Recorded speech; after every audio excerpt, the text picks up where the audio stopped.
جو رب کے سامنے کھڑے ہونے سے ڈرا، جواب دہی کے احساس ہو گیا اسے کہ میرا رب سے مجھ سے پوچھے گا، اور اپنے نفس کو بری خواہش سے بچا لیا، تو اس کا ٹھکانہ یہ جنتی ہے۔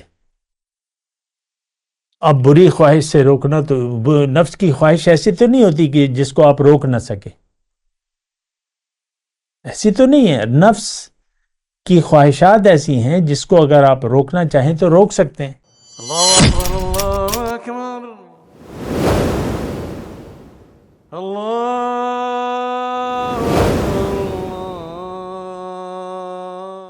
اعوذ باللہ من الشیطان الرجیم، بسم اللہ الرحمن الرحیم۔ اللہم صلی علی سیدنا محمد معدن الجود والکرم آلہ وسلم۔ سامعین و ناظرین اکرام، السلام علیکم ورحمۃ اللہ وبرکاتہ۔ آج کا ہمارا موضوع یہ ہے کہ نفس امارہ کی حقیقت۔ دیکھیں، نفس امارہ کا ایک وجود ہے، کوئی اسے انکار نہیں کر سکتا۔ میری خواہش، میری مرضی۔ اللہ تعالیٰ نے ہمیں دنیا میں، جیسا کہ میں نے گزشتہ مضمون میں آپ کو یہ بتایا تھا کہ اللہ تعالیٰ نے ہمیں آخرت کے لیے بنایا ہے۔ حضور صلی اللہ علیہ وسلم کا واضح ارشاد ہے کہ لوگوں، اللہ تعالیٰ نے تمہیں دنیا کے لیے نہیں، دنیا کو تمہارے لیے بنایا ہے، اور تمہیں آخرت کی کامیابی کی کوشش کے لیے پیدا کیا ہے۔ وَأَنْتُمْ خُلِقْتُمْ لِلْآخِرَةِ۔ تو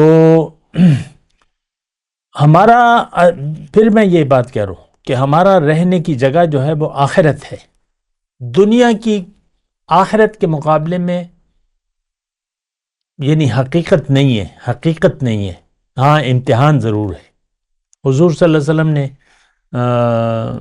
ہمیں مثال دی ہے کہ دنیا کی مثال آخرت کی زندگی کے مقابلے میں ایسی ہے کہ جیسے کہ ایک سمندر ہے، اس میں آپ اپنی انگلی ڈبو دو اور پھر جو پانی نکلے، یہ دنیا ہے۔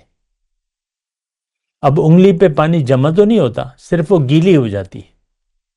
تو یہ جو گیلا ہو گیا سمندر کے مقابلے، یہ تو دنیا ہے، اور باقی آخرت ہے، سمندر ہے۔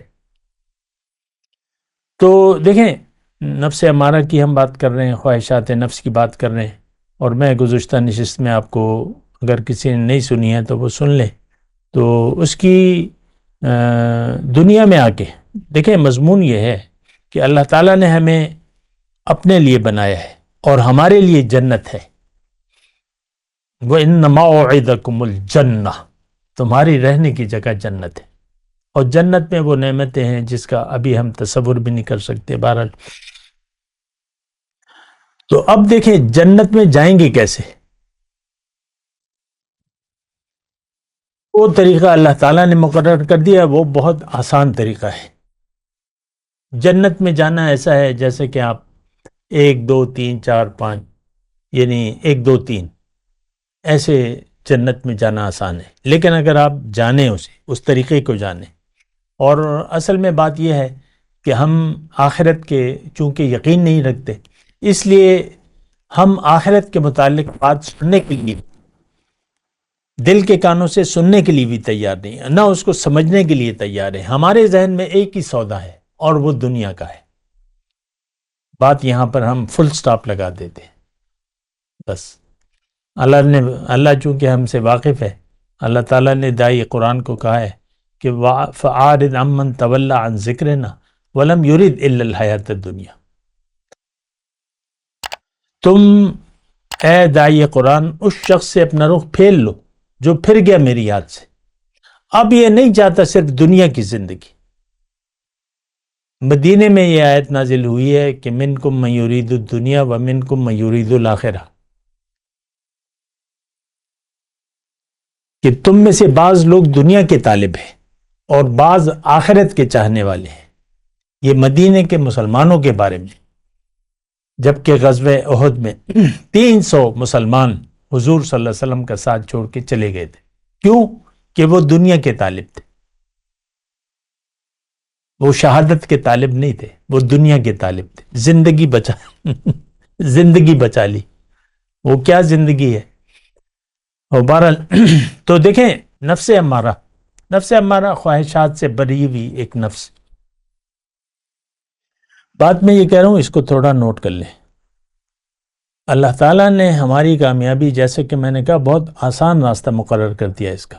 ظاہر ہے کہ اللہ تعالیٰ ہمارا خالق ہے، مالک ہے۔ پھر اللہ تعالیٰ نے قرآن میں فرمایا کہ اللہ تعالیٰ تم پہ آسانی چاہتا ہے، مشکل نہیں چاہتا۔ یرید اللہ بکم الیسر ولا یرید بکم العسر۔ پھر اللہ تعالیٰ نے یہ بھی فرمایا ما جعل علیکم فی الدین من حرج، دین میں حرج نہیں ہے، تنگی نہیں ہے۔ وہ تو الگ بات ہے کہ آپ ایک کام جو کر سکتے ہیں وہ نہ کرنا چاہیں تو وہ کام پھر آپ کے لیے بہت مشکل ہو جاتا ہے۔ یہ تو عام ہماری زندگی کا معمول ہے۔ تو معاملہ آسان ہے بالکل۔ اللہ نے قرآن میں فرمایا اما من خاف مقام ربہ ونہى النفس عن الہوى فإن الجنة هي المأوى، جو رب کے سامنے کھڑے ہونے سے ڈرا، جواب دہی کے احساس ہو گیا اسے کہ میرا رب سے مجھ سے پوچھے گا، اور اپنے نفس کو بری خواہش سے بچا لیا تو اس کا ٹھکانہ یہ جنتی ہے۔ اب بری خواہش سے روکنا تو نفس کی خواہش ایسی تو نہیں ہوتی کہ جس کو آپ روک نہ سکے،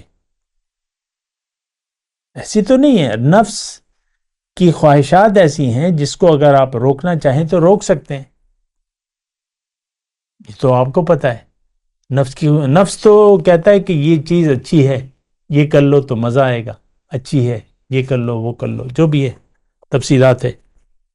تو وہ چیزیں جو بری خواہشات ہیں، بری خواہش کا مطلب دیکھیں، ایک طرف اللہ کا حکم ہے اور نبی کا طریقہ ہے، یہ حق ہے، یہ قانون ہے، اور یہ کامیابی کا راستہ ہے، صراطی مستقیم، وَأَنَّ هَذَا صِرَاطِي مُسْتَقِيمًا فَاتَّبِعُوهُ وَلَا تَتَّبِعُوا السُّبُلَ۔ یہ میرا راستہ ہے، اللہ تعالیٰ فرما رہے، دین، شریعت، اسوہ رسول، یہ میرا راستہ ہے، اس پر چلو، دیگر راستوں پر نہ چلو۔ تو دیکھیں بات بڑی آسان ہے، لیکن آسان اس وقت ہوگی جب آپ اللہ کو منزل بنا لیں گے اور آخرت کو ترجیح بنا لیں گے، حقیقی طور پر یقین کر لیں گے آخرت کی زندگی پر، اپنی حقیقت پر، اللہ کو منزل بنا کے جب آپ ارادہ اور عزم کر لیں گے تو پھر خواہشات نفس سے اپنے آپ کو آپ روک لیں گے۔ ہر خواہش کو دین کے ترازو میں اللہ کے حکم اور نبی کے حکم کے مطابق، نبی کے عمل کے مطابق، پھر آپ اس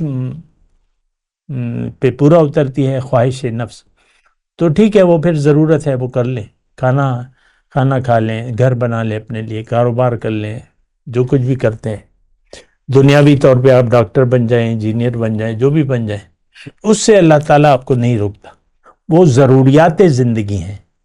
لیکن اگر آپ دنیا کے مزوں کے پیچھے پڑ گئے، لذات، خواہشات دنیا، حب، زین للناس حب الشہوات، مزے، خواہشات کی محبت، خواہشات کی محبت، اس میں آپ پڑ گئے، کھا لے پی لے جی لے، انجوائے کرو، مزہ کرو، یہ کرو وہ کرو، تو پھر جو ہے یعنی آپ نے روکنا ہے اپنے آپ کو،